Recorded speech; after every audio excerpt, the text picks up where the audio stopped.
Muy buenas tardes a todos quienes ya se están conectando en este martes 31 de diciembre, el último día del año aquí en Noticias a las 2, y les traemos un programa algo especial. Como ustedes sabrán, el día de hoy voy a estar yo solita, mi compañero Manuel González está descansando, la semana pasada me tocó a mí, como ya les comenté también el día de ayer, y esta semana estaré yo con ustedes, y para este programa especial de este último día del año estaremos hablando de la elección al Poder Judicial.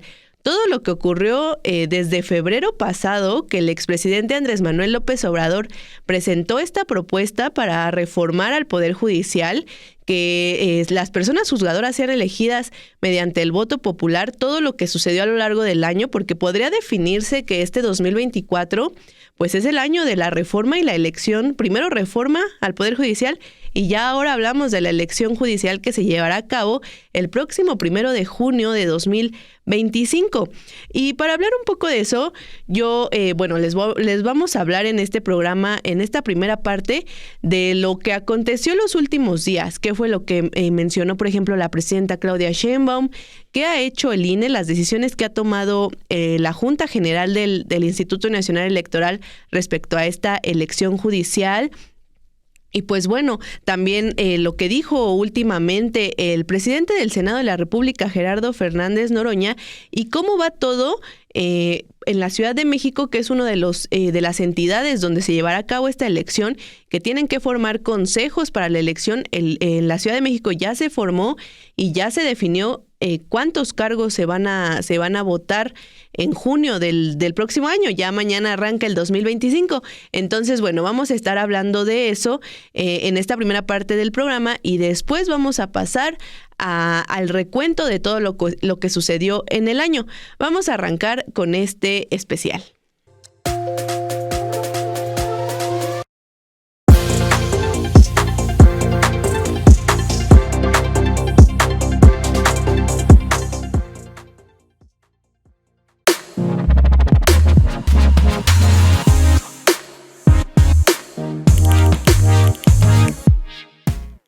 Y bueno, para arrancar este especial de la elección al Poder Judicial, un poco de lo que sucedió los últimos días en cuanto a las decisiones que ha tomado el Instituto Nacional Electoral. Como usted recordará, hace unas semanas la Cámara de Diputados aprobó el presupuesto de egresos de la Federación para el próximo año y le disminuyó al INE 13,000 millones de pesos, justamente la cantidad que pedía para organizar estas elecciones de personas juzgadoras. Tras esta disminución del presupuesto, la Junta General Ejecutiva de este organismo aprobó un ajuste presupuestal interno que contempla reducir a más de la mitad los recursos para la primera elección judicial y fijarlos en 6,219 millones de pesos. Eso es menos de la mitad de lo que planteaban en un inicio, que eran los 13,000 millones.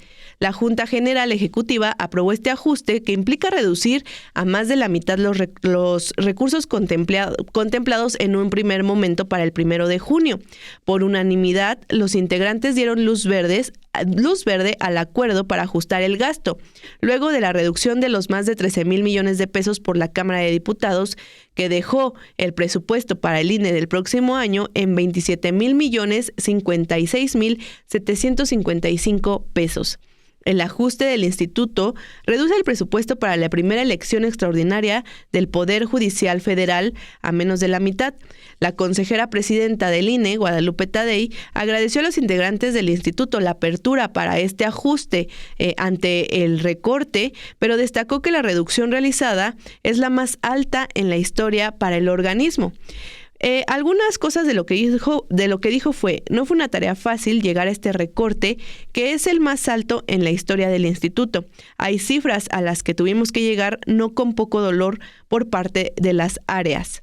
Se proyecta no utilizar, por ejemplo, para reducir a más de la mitad, el presupuesto que proyectaban para la elección del Poder Judicial de personas juzgadoras, se proyecta no utilizar papel de seguridad, el papel que conocemos normalmente cuando vamos a votar. No se va a utilizar como tal ese. Aseguran que sí va a ser, pues para que no sea falsificado. Sí lo van a hacer lo mejor posible, pero no va a ser el que todos conocemos, el que se ha utilizado en las elecciones pasadas. Y solo aprobar 6 de las 15 medidas de seguridad que tienen estas boletas. Es decir, normalmente tenemos en el papel de seguridad para evitar que sea falsificado 15 medidas de seguridad. En esta ocasión nada más van a ser 6. y la elección legislativa, esto relacionado a las boletas que se utilizan normalmente, tema que se revisará por el Consejo General. La Junta también avaló la ampliación del presupuesto, es decir, se planteaba destinar 6,000 millones de pesos. Se amplió un poco más para que se dé el anticipo y comenzar la producción de estas boletas en el proceso electoral. En la sesión extraordinaria urgente que se llevó a cabo el mismo día de ayer, lunes 30, el director ejecutivo de la organización electoral, Miguel Ángel Patiño, destacó que en virtud del poco tiempo del que se dispone para la producción de boletas, se dará este anticipo al productor de las boletas para que inicie en tiempo y forma. Esto es parte de las decisiones que ha tomado el INE los últimos días para avanzar en la elección judicial. Y de esto mismo habló el pasado domingo, 29 de diciembre, la presidenta Claudia Sheinbaum en su gira que sostuvo en este último fin de semana del año. La presidenta llamó a hacer una elección del Poder Judicial muy participativa el 1 de junio del próximo año y afirmó que dichos comicios hacen que México sea el país más democrático sobre la faz de la tierra porque se eligen mediante el voto popular los cargos del Poder Ejecutivo, la Presidencia de la República, los cargos del Poder Legislativo que incluye ambas cámaras, los legisladores de ambas cámaras, de senadores y de diputados, y ahora se van a elegir a las personas juzgadoras a nivel federal. Al supervisar los avances del programa de bienestar en Panotla, Tlaxcala, la mandataria sostuvo que tras estas elecciones el Poder Judicial va a servir al pueblo y a la nación. En la unidad deportiva El Ranchito, ante cientos de simpatizantes el pasado domingo 29 de diciembre, la presidenta resaltó que con las reformas aprobadas los últimos meses en el Congreso de la Unión se recuperó el sentido social y patriótico de la Constitución. Vamos a escuchar este pequeño fragmento de lo que es una de las últimas declaraciones de la presidenta Claudia Sheinbaum relacionada con esta reforma que se llevará a cabo en junio del próximo año. Este año, fíjense, se aprobó algo único en México y en todo el mundo. El próximo año, el 1 de junio, gracias a la reforma o a una de las reformas a la Constitución, el Poder Judicial va a ser electo por el pueblo de México.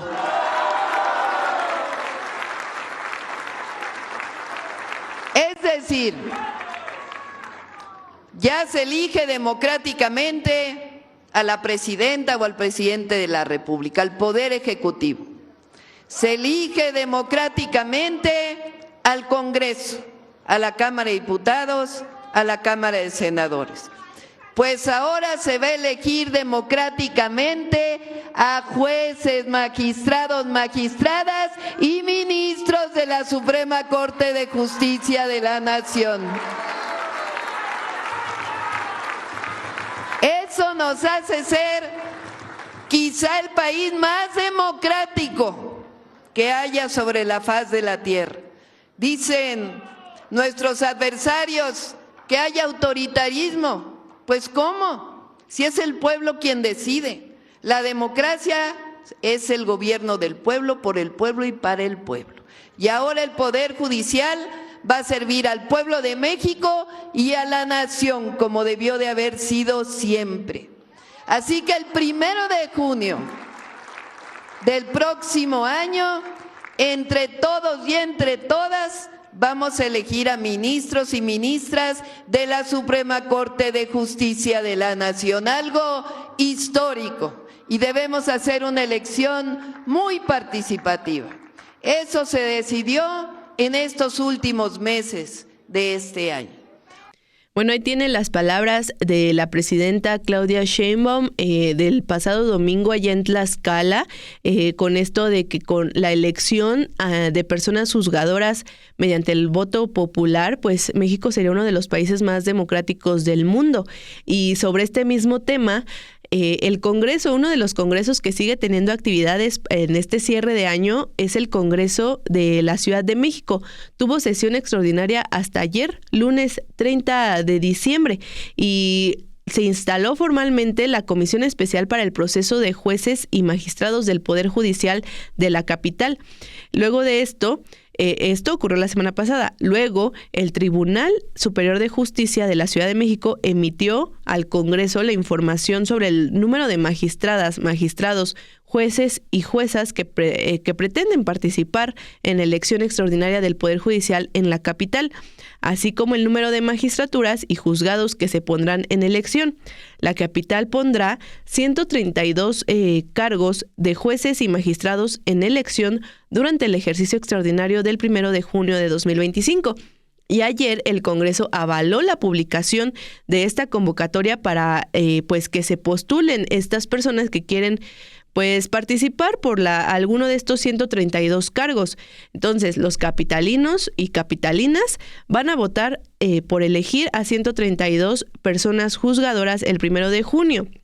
La semana pasada, hace unos cuantos días, el INE publicó cómo serán las boletas, donde no solamente está viéndose que será un reto para el INE organizar la elección judicial, sino también para las y los ciudadanos con estas boletas con demasiados nombres, donde vamos a tener que elegir a quiénes, poner el número de qué persona es la que queremos que gane ese puesto. Entonces va a ser algo complicado, pero pues vamos a estar atentos de toda la información que vaya sacando el instituto y de cómo todos los estados tienen que ir conformando estas comisiones especiales para el proceso de la elección de personas juzgadoras. Al menos ya lo hizo el Congreso de la Ciudad de México. Y hablando un poco, pasando a otra declaración, el del mismo tema, pero otra declaración, y una de las últimas fue la que realizó el presidente del Senado de la República, Gerardo Fernández Noroña. Esto luego de que un juez ordenó al Instituto Nacional Electoral detener el proceso de elección de jueces, juezas, ministras, magistrados y magistradas. Como usted recordará y como lo verá en el especial que le preparamos, mi compañero Manuel González y su servidora, todo este proceso, de la elección judicial tuvo varios tropiezos, digamos, por la presentación de amparos jueces en diferentes estados concedieron estos amparos para detener que avanzara la reforma al Poder Judicial. Pues bueno, hace unos días sucedió el último intento y un juez federal, Sergio Santamarina Chamú, ordenó al Instituto Nacional Electoral detener este proceso.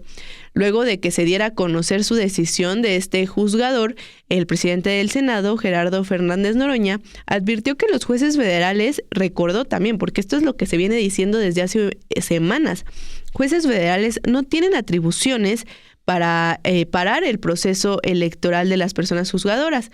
A través de una transmisión hecha por sus redes sociales, el presidente de la mesa directiva del Senado aseguró que el único que tiene autoridad en la materia es el Tribunal Electoral del Poder Judicial de la Federación. Y pues bueno, eso fue parte de lo que dijo. Vamos a escuchar cómo fue la declaración del presidente del Senado y regresamos. Fíjense que iba a checar las noticias para ver qué comentar, pero un juez, Sergio Santamaría, juez federal, tuvo la audacia, lo hubiera hecho mañana, 28 de diciembre, por lo menos habríamos valorado su sentido del humor, pero lo hizo hoy, 27 de diciembre, le dijo al INE que tiene 48 horas para respetar el amparo que emitió el angelito, parando, según él, el proceso electoral. Dice que el Tribunal Electoral del Poder Judicial de la Federación no tiene facultades. Ay, cabrón, es que si no me río, está cabrón, que su juzgado es república independiente, que él manda sobre la patria, que faltaba más, que a él lo eligió la mismísima divinidad. Él, como los monarcas, representa a la deidad que ustedes quieran escoger, Y entonces está por encima de todo y de todos. Venga, mano al pie del cañón, muchas gracias. Entonces, 48 horas. No sé si las del Día de los Santos Inocentes cuentan. Ay. Y estos jueces, ese es para destituirlo. O sea, bueno, si en la Suprema Corte de Justicia de la Nación se atrevieron a discutir un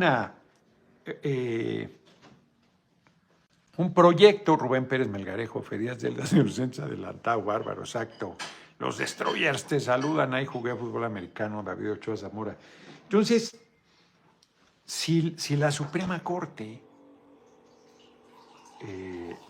Alcántara, González Alcántara y Carrancá, para que si alguien tiene dudas de su alto pedorraje, ahí están los apellidos, abogado sin moral, sin principios, que pretende darnos clases de ética, de política, de claridad de lo que le conviene a la nación.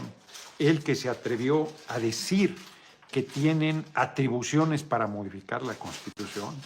Reto a este juez pedorro y a González Alcántara y Carranca a que me digan en qué parte de la Constitución tienen semejantes atribuciones para parar la Constitución. Además, con los argumentos falaces que utilizan para otorgar amparos, ese juez debería volver a la escuela.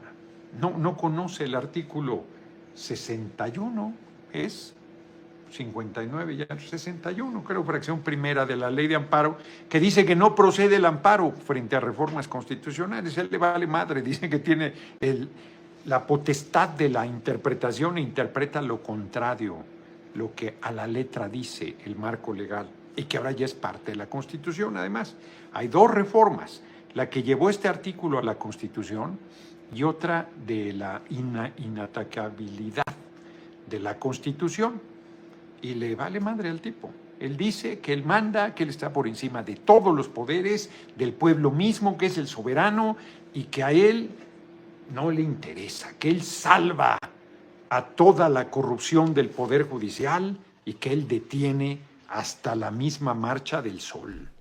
Ahí tiene lo que mencionó Gerardo Fernández Noroña sobre este más reciente intento de un juez por ordenar al INE detener la organización de la elección judicial. Y pues bueno, hasta aquí va a ser esta primera parte del especial. Yo los voy a dejar con la segunda parte que les preparamos sobre todo esto, todo lo que sucedió a lo largo de 2024 en cuanto a la discusión de esta reforma que presentó el expresidente Andrés Manuel López Obrador y que apoyó durante la campaña, y todavía siendo presidenta electa, la presidenta Claudia Sheinbaum, esta elección de personas juzgadoras que se llevará a cabo, recuerde, el 1 de junio de 2025. Yo los dejo con toda esta parte. Les agradezco mucho que estén aquí viendo este especial. Recuerde dejar sus likes, sus me gusta, también sus comentarios sobre todo este tema, las dudas que tengan. Y pues bueno, este va a ser el último programa del año. Espero que se la pasen muy bien esta noche con todas sus familias, donde sea que se la pase, donde sea que disfrute, donde sea que reciba el año 2025. Yo los veo el día de mañana para el primer programa del 2025, y durante todo el año, si usted nos apoya, vamos a estar aquí compartiendo con todos ustedes todas las noticias a las 2, por sin embargo al aire, recuérdelo, a las 2 en punto. Mientras, pues los dejo con este especial. Les mando un abrazo muy fuerte, que pasen muy bien esta noche, que reciban muy bien este año, y pues nos vemos mañana.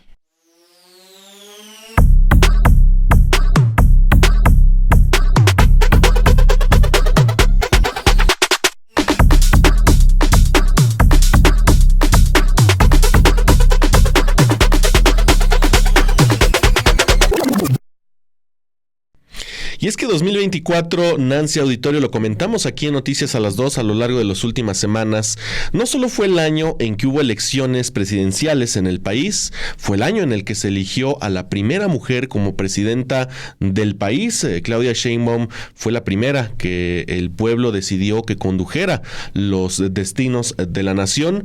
Además, fue un año donde Morena ganó con amplias mayorías las dos cámaras del Congreso, la Cámara de Diputados, la Cámara de Senadores, pero también 2024 termina siendo el año de la reforma judicial.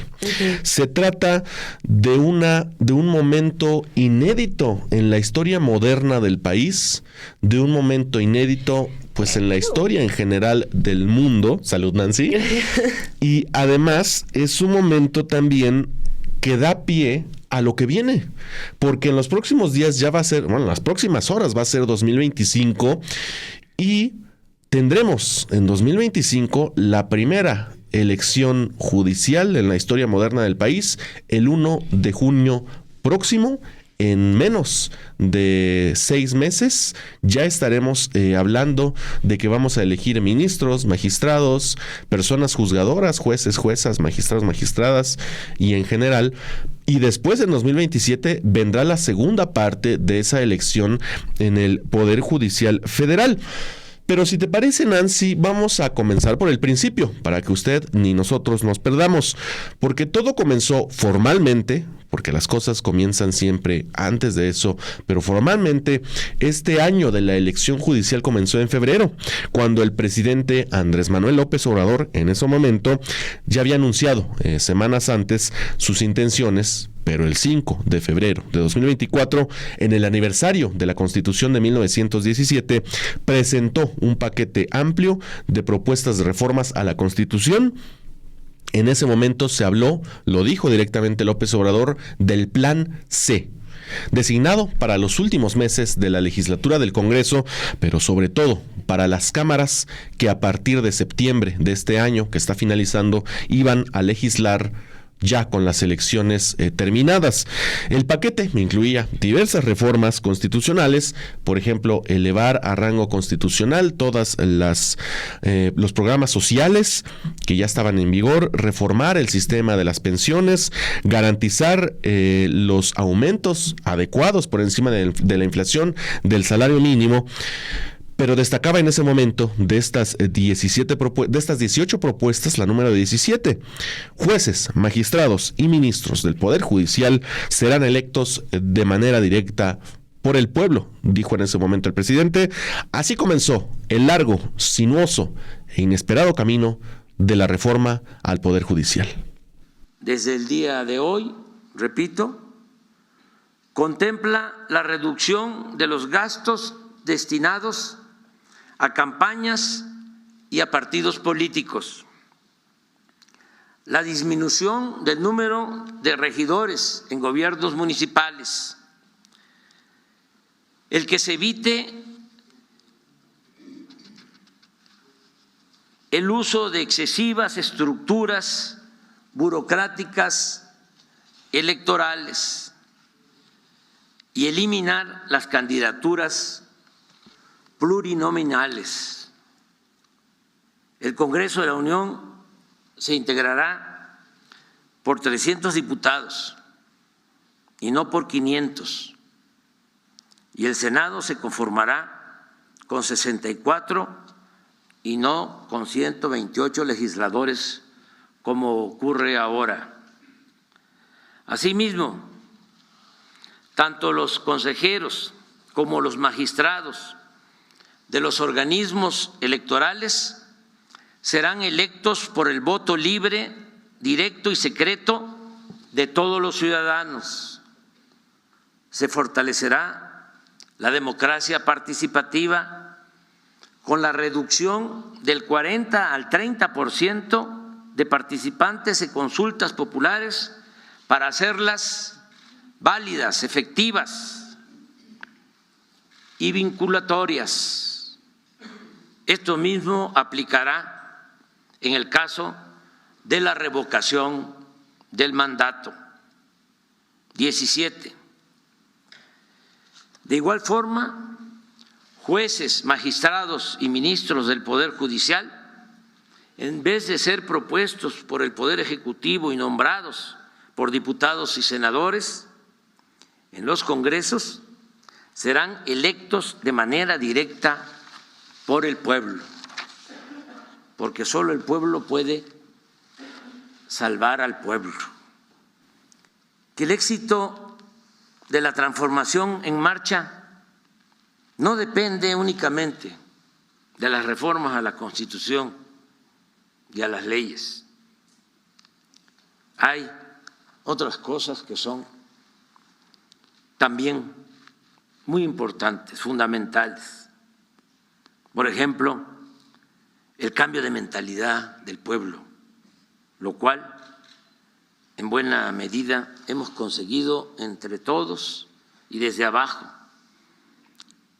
y que conocemos como la revolución de las conciencias, porque de ello depende en mucho evitar cualquier retroceso antipopular en el futuro. Además, como es sabido por muchos, estamos predicando y gobernando con el ejemplo. Ya ha quedado de manifiesto que somos partidarios del humanismo. Sin embargo, sería un error confiarnos y dejar pasar esta oportunidad histórica para hacer todo lo que esté a nuestro alcance con el propósito de afianzar valores, ideales y volver a imprimirle a la Constitución su carácter democrático y sobre todo eminentemente social. Sigamos avanzando, no dejemos de luchar ni un solo día.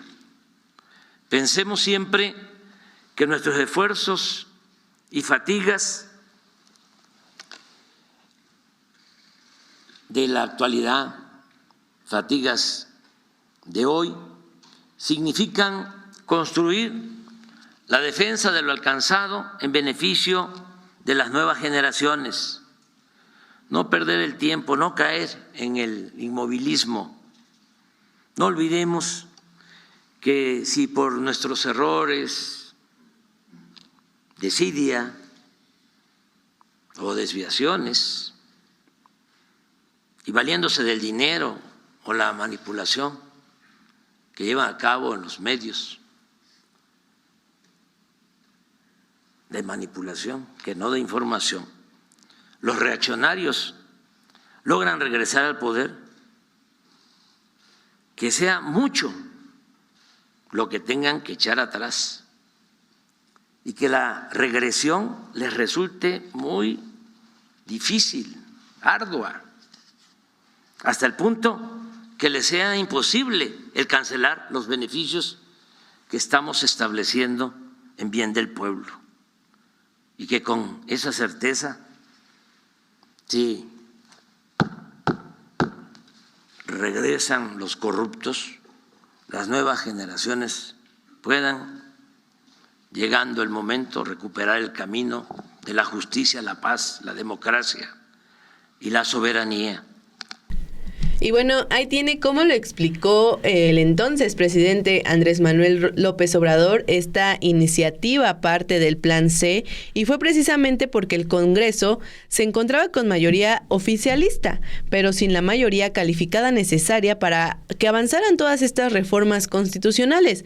Por esta razón, Claudia Sheinbaum, que en ese momento era la candidata de Morena a la presidencia, retomó el Plan C y centró su campaña en estas y otras reformas propias.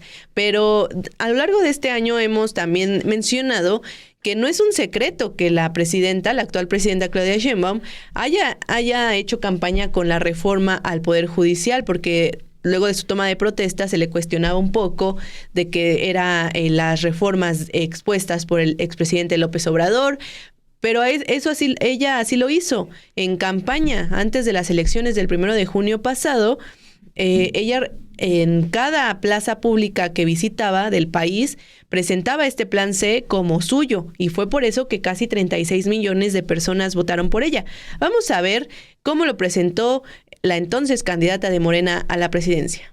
Les voy a contar a qué nos referimos cuando decimos el plan C. Quiere decir votar todo Morena. Para tener mayoría calificada en el Congreso y aprobar las reformas de la Cuarta Transformación. Para que las pensiones y becas sean derechos. Para que el salario siga aumentando. Para que las trabajadoras y los trabajadores tengamos una jubilación justa.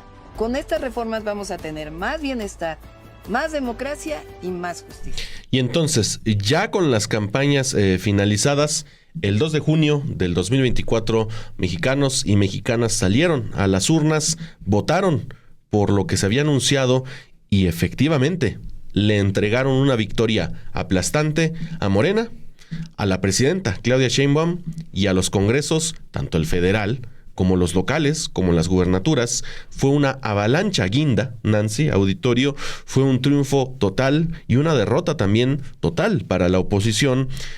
Esto lo consigue Morena junto con el Partido del Trabajo y con el Partido Verde, sus aliados ahora, desde antes de estas elecciones, pero sobre todo a partir de ahora en los congresos, como le decía, tanto federales como locales. Esta victoria, Nancy, es la que les permite alcanzar la mayoría calificada en la Cámara de Diputados y después, a través de una negociación en el Senado, con cambios de alfiles de diversos partidos de oposición. En ese momento el PRD perdió los únicos senadores que tenía. También hubo otros senadores como Miguel Ángel Yunes Márquez que votaron a favor de la reforma judicial. Pero antes de eso, la presidenta habló en el Zócalo capitalino ante su triunfo electoral, un triunfo aún más grande que el de López Obrador 6 años antes, y habló precisamente del tema de las reformas del Plan C y de la reforma al Poder Judicial, que en ese momento parecía cuestión de tiempo para lograrse. Vamos a ver lo que dijo la presidenta en ese momento desde el centro de la capital mexicana. Me siento emocionada y agradecida por el reconocimiento que han dado a la Cuarta Transformación de la vida pública de México. Desde aquí, como siempre lo hemos hecho, me comprometo a que no les voy a defraudar.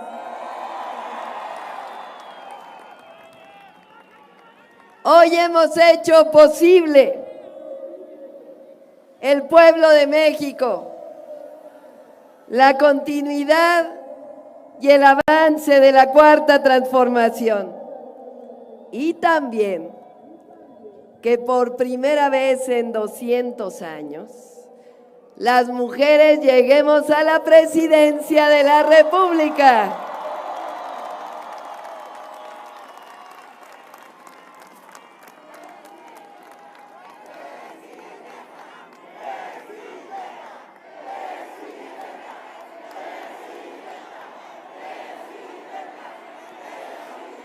Vamos a gobernar para todas y para todos. Pero aquí, por ser la primera vez que una mujer es reconocida por el pueblo para el más alto honor, para la presidencia de la República.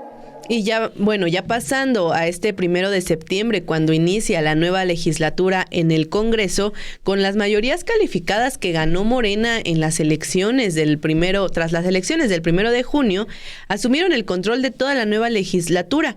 En San Lázaro, la aprobación de la reforma judicial se dio sin problemas, pero en el Senado, a pesar de que Morena contaba con una ventaja grande, necesitaba aún de un voto para avanzar esta reforma y todas las demás del Plan C, pero principalmente en esta que era la elección popular de personas juzgadoras. Esto ocurrió la noche del 10 de septiembre. el Senado de la República avaló sin cambios este dictamen enviado desde San Lázaro de la reforma al Poder Judicial, luego de una sesión maratónica que estuvo marcada por la irrupción violenta de algunas personas identificadas como trabajadores del Poder Judicial de la Federación en el Pleno de la Cámara Alta, situación que llevó a los legisladores a terminar esta reunión en la casona de Xicoténcatl. La reforma judicial fue aprobada la noche de aquel martes por una votación que concluyó con un resultado de 86 votos a favor, justamente los votos que se necesitaban para esta mayoría calificada en el Senado, 41 en contra y 0 abstenciones, mismas que se dio tras una discusión que se prolongó hasta las 11:19 de esa noche, en la que todos los grupos parlamentarios plantearon sus puntos en contra y a favor del dictamen, además de presentar posibles reservas o modificaciones a este proyecto. Durante la votación, cada senador y senadora fue nombrado o nombrada para emitir su respectivo voto. El voto clave de la sesión para que Morena alcanzara estos 86 votos necesarios fue del senador Miguel Ángel Yunes Márquez, quien fue el elegido por el PRIAN en Veracruz, pero que cambió su voto de pasar de esta bancada del PRIAN, lo cambió y votó a favor de la reforma. Se unió en ese momento a los senadores y senadoras de Morena. Primero el exgobernador de Veracruz, Miguel Ángel Yunes Linares, quien asumió por unas horas el escaño porque era el suplente de su hijo, denunció que su hijo había sido objeto de presiones por parte del dirigente del Partido Acción Nacional, Marco Cortés. Todavía era Marco Cortés el dirigente, por la intención de su voto, que al final de la votación fue a favor de este dictamen de la reforma al Poder Judicial, como él mismo lo manifestó. Vamos a escuchar esta parte de la votación de lo que sucedió allí en el Senado, en esta sede alterna del Senado de la República, esa noche de ese martes que se aprobó en la Cámara Alta la reforma al Poder Judicial. Total de 127 votos, de los cuales 86 son a favor, 41 son en contra y ninguna abstención. Por lo tanto, se cumple con la mayoría calificada para el presente dictamen. Hay mayoría calificada, en consecuencia quedan aprobados los artículos 17, 20, 76, 89, 94, 95, 96, 97, 98, 99, 100, 101, 105, 107, 110, 111, 113, 116, 122 y 123 y los transitorios primero, segundo, tercero, cuarto, quinto, sexto, séptimo, octavo, noveno, décimo, décimo primero y décimo segundo en los términos del dictamen. Está aprobado en lo general y en lo particular el proyecto de decreto por el que se reforman y adicionan y derogan diversas disposiciones de la Constitución Política de los Estados Unidos Mexicanos en materia de reforma al Poder Judicial. Se remite a las legislaturas estatales para los efectos del artículo 135 constitucional. Se instruye que la remisión a las legislaturas se realice por todos los medios posibles, incluidos los medios electrónicos. Te hemos cumplido, pueblo de México.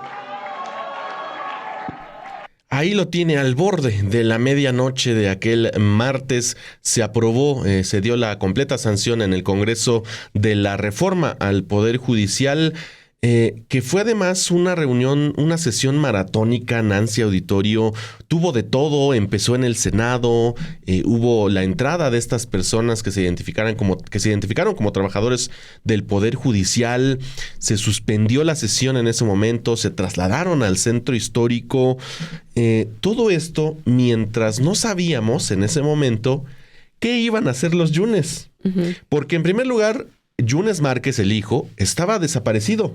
Decían que tenía un problema de salud, que por eso había pedido la pausa de su escaño y por eso había permitido a su padre tomar la posesión.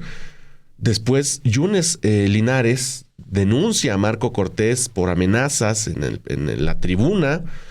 Más tarde reaparece ya en Xicoténcatl Yunes Márquez Y además, dentro de todas las cosas que pasaron ese día, Nancy, también fue el momento en el que se dio uno de los momentos virales del año, que fue cuando la senadora del PAN, Lili Téllez, le dijo al presidente del Senado, Gerardo Fernández Noroña, aquello de bellaco, cuando le pedía que le dijera su nombre completo y Noroña le llamaba al orden. Se creó un caos, incluso algunos senadores intentaron tomar la tribuna, senadores opositores intentaron tomar la tribuna, no pudieron. Se aprobó esta reforma. Y después de esta aprobación ya en el Congreso Federal, los congresos locales tardaron algunas horas para que la reforma judicial quedara aprobada, porque las reformas constitucionales requieren de 17 congresos locales al menos para ser ratificadas, y la enviaron rápidamente al escritorio del entonces presidente López Obrador para que la firmara y para que se publicara en el Diario Oficial de la Federación en un día simbólico. El domingo 15 de septiembre, día en que se celebra todos los años el grito de independencia de México. El decreto fue firmado precisamente en Palacio Nacional con una testiga de lujo, la entonces presidenta electa Claudia Sheinbaum Pardo. Así fue el momento, así lo presentaron López Obrador y Sheinbaum en Palacio Nacional, una firma histórica de la reforma judicial. La invité para que sea testigo de honor, porque voy a firmar el decreto para la publicación de la reforma a la Constitución con el propósito de mejorar el Poder Judicial, porque necesitamos que la justicia llegue a todos, que no haya corrupción en el Poder Judicial, que los jueces, magistrados, ministros apliquen al pie de la letra el principio de que al margen de la ley nada y por encima de la ley nadie, que tengamos un auténtico, un verdadero Estado de Derecho, no un Estado de chueco, que se acabe la simulación, porque se hablaba también de que vivíamos en democracia, pero no, dominaba una oligarquía, eran los que mandaban, los de mero arriba, una minoría con fachada de democracia, había simulación. Ahora es distinto, ahora sí es el pueblo el que manda, el pueblo es el que decide y se lleva a la práctica lo que establece el artículo 39 de nuestra Constitución, que el pueblo tiene en todo momento el derecho de cambiar la forma de su gobierno. El poder dimana del pueblo, dice la Constitución, y se instituye en su beneficio. Entonces, esta iniciativa de reforma al Poder Judicial la vamos a firmar, la vamos a suscribir en este día histórico. Se tiene que publicar, ya fue aprobada en la Cámara de Diputados, en la Cámara de Senadores y en la mayoría de las legislaturas locales, como la misma Constitución lo exige. Y la Constitución también establece que el titular del Ejecutivo tiene que publicar esta reforma, que es lo que estamos haciendo este día 15 de septiembre del 2024. Voy a firmar.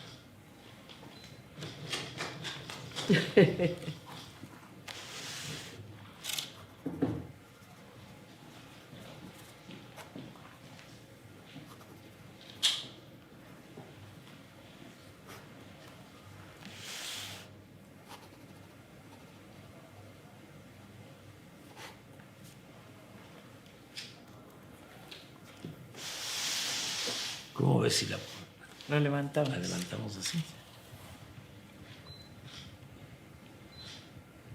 15 de septiembre, a unas horas del grito de independencia del presidente Andrés Manuel López Obrador 2024, y el día que saldrá publicado que sale publicado en el Diario Oficial, la reforma al Poder Judicial.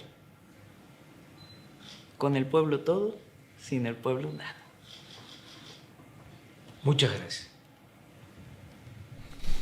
Y bueno, ahí tiene esta firma que se dio el 15 de septiembre, el último grito dado por el expresidente Andrés Manuel López Obrador, esta fecha conmemorativa y también con la testigo de lujo, en este caso, la entonces presidenta electa Claudia Sheinbaum. Por tanto, esta elección judicial, la reforma judicial, todavía estaba lejos de quedar firme, porque estaban todos estos procesos de impugnaciones, de querer la oposición como frenar la elección de personas juzgadoras, y también estaba en curso en ese momento el paro de trabajadores del Poder Judicial que comenzó a mediados de agosto.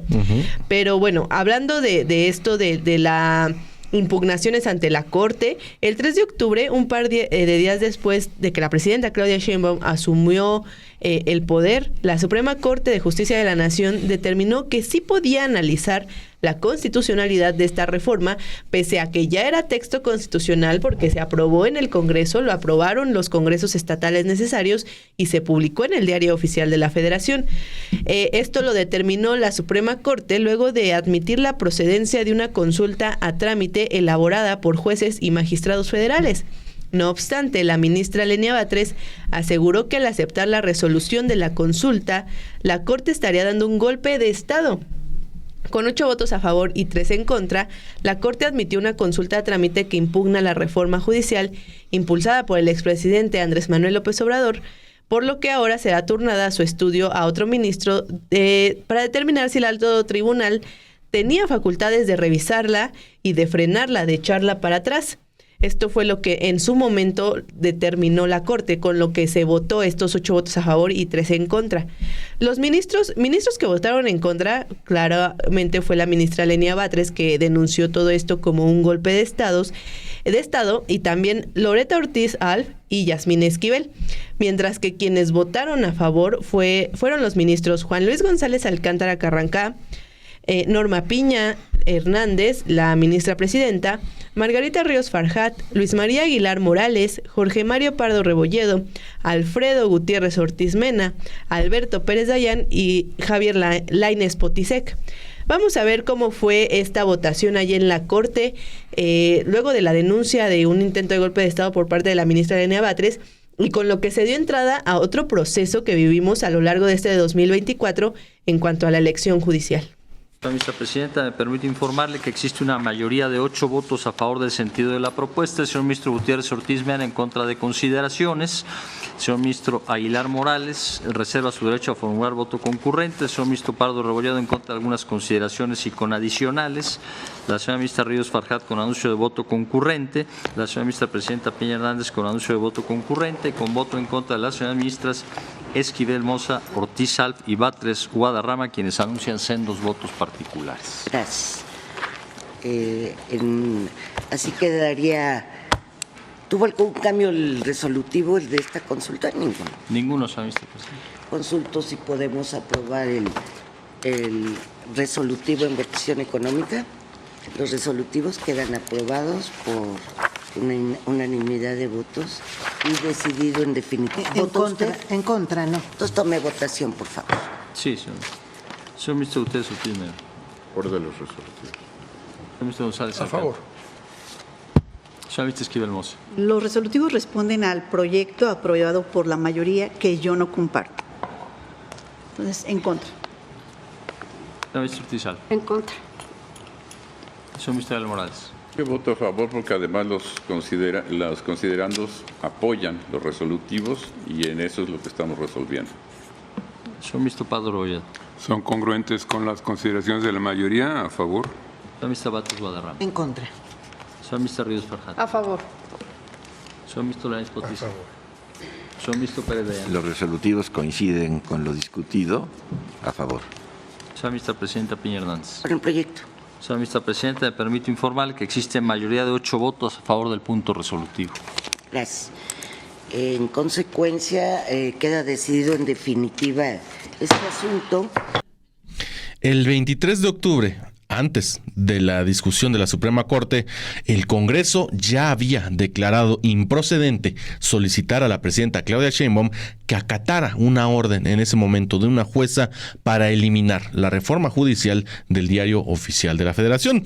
Las resoluciones del legislativo ocurrieron tras discutir la consulta que solicitó al respecto la Consejería Jurídica. En el Senado, con 80 votos a favor y 35 en contra, el Pleno suscribió un acuerdo para declarar improcedente eliminar la publicación del Diario Oficial respecto a los cambios constitucionales. Lo hizo también la Cámara de Diputados ese día. Vamos a ver cómo se llevó a cabo esa votación. Señor presidente, conforme al registro en el sistema electrónico, se emitieron 81 votos a favor, 36 votos en contra, 0 abstenciones. Aprobado el acuerdo muy por encima de mayoría calificada. Muy por encima de mayoría calificada. Ha sido aprobado el acuerdo, túrnese de inmediato a la Consejería Jurídica y a la Secretaría de Gobernación del Poder Ejecutivo Federal. Esta soberanía está defendiendo su trabajo, la Constitución vigente y la tarea realizada. Y esto que se mencionaba, Manuel, era a raíz de una resolución, ¿no? De una jueza en Veracruz, me parece, que le ordenaba a la presidenta eliminar, así como nada más agarrar el Diario Oficial de la Federación de ese día, cuando se publicó la reforma al Poder Judicial, y eliminarla. Eso era lo que se le pedía a la presidenta, que si no se iba a caer en desacato. Entonces, pero bueno, el respaldo lo tuvo por parte de las cámaras, de la Cámara de Diputados y la de Senadores. Y este proyecto, el que se discutió en la Suprema Corte, fue realizado irónicamente por uno de los ministros propuestos por el entonces presidente López Obrador. Recordemos un poco que la Corte votó a favor de analizar que sí era como la Suprema Corte sí tenía las facultades de analizar la constitucionalidad o no de la reforma al Poder Judicial. Entonces ya después de esto se le pasó a un ministro, y justamente se le pasó al ministro Juan Luis González Alcántara Carranca. Perdone usted. El 5 de noviembre, el Pleno de la Suprema Corte discutió este proyecto sobre la constitucionalidad de la reforma judicial, que proponía modificar gran parte de la legislación aprobada por el Congreso, en línea con los intereses de la derecha mexicana, incluidos los partidos que la representan, PRI, PAN y Movimiento Ciudadano. Con ello, la reforma judicial aprobada por el Poder Legislativo y publicada en el Diario Oficial de la Federación ya tenía la vía libre para su aplicación, es decir, la elección de jueces, juezas, magistrados, magistradas, ministros y ministras se llevará a cabo tal y como se establece en la Constitución. El 1 de junio de 2025 elegiremos a los nuevos ministras y ministras de la Corte, a los magistrados faltantes del Tribunal Electoral, de la Sala Superior del Tribunal Electoral, y a la mitad de las personas juzgadoras del Poder Judicial de la Federación. En 2027 se elegirá a la otra mitad. Así es, Nancy, pero antes de eso, después de una jornada inédita, maratónica, de más de 5 horas, la sesión histórica de la Corte se definió con el voto del ministro Alberto Pérez Dayán, quien afirmó en ese momento que las acciones promovidas en el proyecto del ministro González Alcántara Carranca eran improcedentes, y con ello rompió de forma inesperada para algunos el bloque mayoritario de los 8 ministros opositores y necesarios para que ese proyecto pasara, y el cambio constitucional no tuvo ratificación. Luego de la clara postura del ministro Pérez Dayán, y en un acto desesperado, la ministra presidenta de la Corte, Norma Piña, sugirió un cambio en la votación con el fin de darle el visto bueno al proyecto de González Alcántara Carranca, e inesperadamente expuso que era posible avalar esta impugnación con solo 6 votos en lugar de los 8 votos en el Pleno que se necesitaban en ese momento para la mayoría calificada, en un esfuerzo que fue, a fin de cuentas, infructuoso. Tras un receso de más de 45 minutos y con mucha atención para revisar si la propuesta de Piña Hernández era legalmente viable, los ministros volvieron al Pleno solo para corroborar la improcedencia de dicha propuesta y en unos cuantos minutos dieron por terminada la sesión. Los 4 ministros que se pronunciaron en contra del proyecto fueron Lenia Batres, Yasmín Esquivel, Loretta Ortiz y el propio Pérez Dayán. En tanto, los que votaron a favor fueron Luis María Aguilar Morales, Jorge Mario Pardo Rebolledo, Margarita Ríos Farjat, Javier Lainez Potisek, Alfredo Gutiérrez Ortiz Mena y el propio González Alcántara Carrancá, el ministro ponente, así como la ministra Norma Piña. Vamos a ver cómo fue ese tenso momento en la Corte en un día histórico. Vamos a continuar con la sesión. Entonces, para ver la votación en acciones, tome votación, por favor. Sí, señora ministra presidenta. Señor ministro Gutiérrez Ortiz Mena. Como me he pronunciado en anteriores ocasiones, la votación es de 6. Señor ministro González Alcántara Carrancá. Yo me expresé como mencioné, que eran 6 votos los necesarios para invalidar según la literalidad del artículo 105 constitucional. Sin embargo, en estas condiciones, en medio del asunto mismo que estamos por votar, no creo que sea correcto entrar al fondo del asunto. Las reglas del juego no se establecen en plena jugada. Con la misma autocontención que guió la elaboración del proyecto, creo que hoy nos corresponde autocontenernos y parar. Es decir, es estéril el estudio de fondo si ya se pronunciaron las señoras ministras Yasmín Esquivel, Ortiz, Batres y el ministro Pérez Dayán por la improcedencia de este medio de control. Y se manifestaron también los 4 por la voluntad de no obligarse a la mayoría de la precedencia y por lo tanto de no pronunciarse respecto del fondo. Recuerdo en este punto que el proyecto contiene únicamente declaraciones de invalidez y que, sin ellos 4, ninguna invalidez es posible bajo el parámetro de 8 votos que previamente regían nuestra mayoría calificada. ¿Es cuánto? Gracias, ministro. 8 votos. No. 6. 6. La ministra Esquivel Moza. Se requieren 8 votos al ser una integración de 11 ministras y ministros. La ministra Ortiz. Se requieren 8 votos al ser una integración de 11 ministros. Señor ministro Aguilar Morales. 8.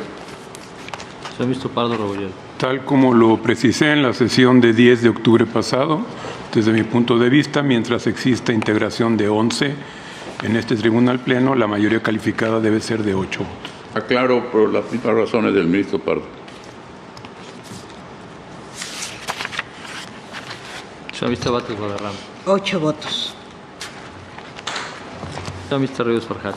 Yo desde el 10 de octubre ya me había pronunciado porque hay 3 artículos que hablan de una mayoría de 6. Ya no aparece la provisión de 8 votos salvo particularidades. Entonces, en interpretación del 11º transitorio de la reforma, pues yo ya me había pronunciado ese día por una mayoría de 6. Y no juzgo la conveniencia o inconveniencia. Yo ya lo había manifestado. Señor ministro Lainez Potisek. Yo no me había pronunciado, pero voto por 6.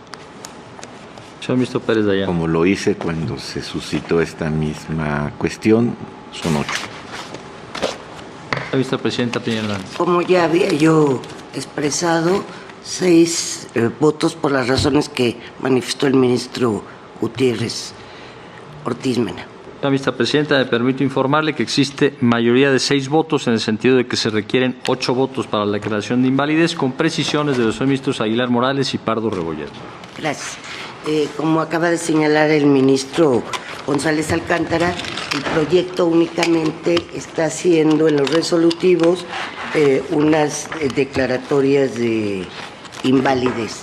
No hay reconocimiento de validez y por lo tanto únicamente se desestimaría al haber la votación necesaria y ya no entraríamos al fondo del asunto. Ahí tiene cómo sucedió esta votación en el Pleno de la Suprema Corte, en lo que mencionaba Manu, un día histórico porque pues se rompe este bloque de los 8 ministros que tenían la mayoría en el Pleno y se cae por completo el proyecto. Correcto. Se declara, bueno, ni se declara, no querían declarar totalmente inválida la reforma, solamente algunas partes, pero no, eso ni siquiera pasó. Se mantuvo la reforma firme y por lo tanto ya se empezó a hablar de la elección judicial. Ya no estábamos, aunque ya fuera texto constitucional, todavía estábamos en el tema como de la reforma está impugnada, van a analizar si es constitucional o no, pero bueno, ya a partir de eso, la elección judicial como que tomó más aire, como que empezó a arrancarse este proceso. Después de esta discusión, el 18 de noviembre pasado, el Tribunal Electoral del Poder Judicial de la Federación aprobó el proyecto para reactivar la elección judicial, debido a que el proceso se había visto interrumpido y en sesión pública la autoridad determinó que las 280 suspensiones y sanciones al Instituto Nacional Electoral no serían válidas. Al tratarse de un mandato expreso en la Constitución, esta elección judicial, decisión con la que ordenaron al Consejo General del INE y al Senado de la República regresar de inmediato a sus actividades. Como usted sabe, el INE pues está dentro de toda esta organización de las elecciones del próximo 1 de junio, y el Senado, por su parte, arrancando con la recepción de solicitudes de personas, primero para publicar la convocatoria, ¿no? Para quienes estuvieran interesados en participar. Y luego para analizar, pues sí, todos estos perfiles, la realización, la conformación de los comités de evaluación. Fue un largo proceso que tenía ya que arrancar. Que además incluso, Nancy, no hablamos de eso en este recuento, pero también sucedió el tema de la tómbola que se realizó en el Senado para elegir los cargos, la mitad de cargos que se iba a escoger en 2025, que se van a escoger en 2025, y la mitad que se va a escoger en 2027. Los que no cambiaban, pues eran los espacios de los ministros y ministras de la Corte, los magistrados de la Sala Superior del Tribunal Electoral, los nuevos del Tribunal de Disciplina, pero sí el resto de funcionarios que vamos a escoger el próximo año, se eligió la mitad por medio de una tómbola para el próximo año, para 2025, y los restantes quedaron hasta 2027. Esa es como va a ser la renovación. Sí, el Pleno, regresando a lo del Tribunal Electoral que ordena ya retomar actividad, ordenó a partir de ese 18 de noviembre retomar las actividades en cuanto a la organización y avanzar en este proceso de la elección judicial. El Pleno de la Sala Superior determinó que al avalar esta sentencia no está abusando de sus facultades ni extralimitando su competencia. Sin embargo, no puede revocar los amparos de juzgados federales, los cuales no tienen efecto en materia electoral. Esto también era algo de lo que buscaba el instituto para retomar actividades, como que tener certeza de la situación jurídica de todos estos recursos que se presentaron en su contra para detener las actividades, y fue el 18 de noviembre que se le dio por parte del tribunal esta certeza jurídica para que arrancara de nuevo. Por su parte, los magistrados determinaron brindar una garantía de continuidad a los preparativos de los comicios a través de los plazos previstos en la Constitución y en las leyes. Esto se debe a que los procesos electorales no operan en los amparos, incluso en estados o situaciones de emergencia.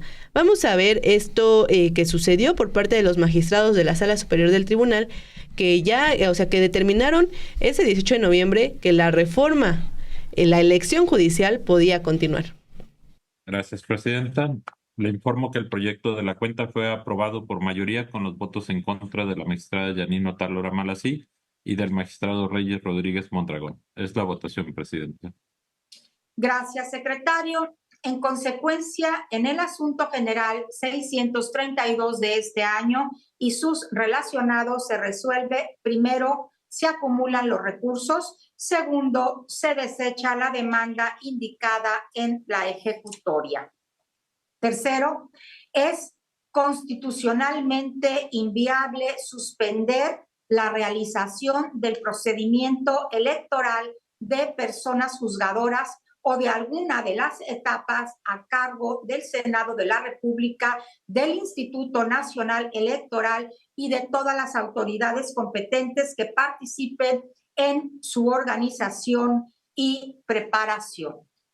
Cuarto, el Senado de la República, el Instituto Nacional Electoral y las demás autoridades competentes deben continuar con las etapas del proceso electoral extraordinario del Poder Judicial de la Federación 2024-2025 por tratarse de un mandato expresamente previsto en la Constitución General de los Estados Unidos Mexicanos vigente, por lo que ninguna autoridad, poder u órgano del Estado pueden suspender, limitar, condicionar o restringir las actividades relativas a las etapas del procedimiento electoral extraordinario 2024-2025 para la elección de cargos en el Poder Judicial de la Federación. Quinto, las autoridades, poderes y órganos del Estado quedan vinculadas en términos de la ejecutoria. Y así concluye este 2024 que tuvo desde febrero que se declaró la situación del Plan C por parte de López Obrador, las elecciones a nivel federal para elegir la presidenta, los congresos, la impugnación que hubo a la reforma, la aprobación en el Congreso, las polémicas, los altos y bajos. 2024 fue también el año de la reforma judicial, pero 2025, Nancy, va a ser el año de la elección judicial. Sí, este 2025 va a arrancar con todo esto, siguiendo con las organizaciones por parte del INE, las listas finales, quiénes van a ser los candidatos y candidatas a todos estos puestos que van a estar en juego en junio, el 1 de junio. ¿Quiénes van a ser esas personas? Es lo que necesitamos también conocer. ¿Por quiénes vamos a votar? Hay perfiles medio controversiales, entonces vamos a estar al pendiente. Obviamente le vamos a dar seguimiento por todos los programas de Sin Embargo al Aire, también por Sin Embargo MX, el sitio, nuestro sitio web. Claro. Entonces, pues para que esté al pendiente de toda la información que vaya surgiendo. Así es, y así cerramos entonces este espacio, este especial que le queríamos dedicar a la reforma judicial que se llevó a cabo, pues sí, todo el año. Fue un tema que fue de los principales en todo el año, a pesar de ser un año de elecciones federales. Por eso cerramos así en 2024 este programa del 31 de diciembre en Nancy Auditorio. Les agradecemos mucho por acompañarnos a lo largo pues de la recta final de 2024 que empezamos con Noticias a las 2 y los esperamos ya mañana, el 1 de enero de 2025, pero el resto del año también, de lunes a viernes. Sí, de lunes a viernes, recuérdalo aquí en Noticias a las 2 de la tarde, hora centro de la República, por Sin Embargo al Aire. Pase muy buen pues año viejo, hoy es año viejo ya, noche termina mañana ya, pase un muy feliz 2025, que arranque con todo, con toda la felicidad, con toda la actitud de ese 2025, y pues nosotros los esperamos mañana, porque aquí las noticias continúan. Continuamos entonces, muchas gracias, Nancy. A ti, Manu. Provecho.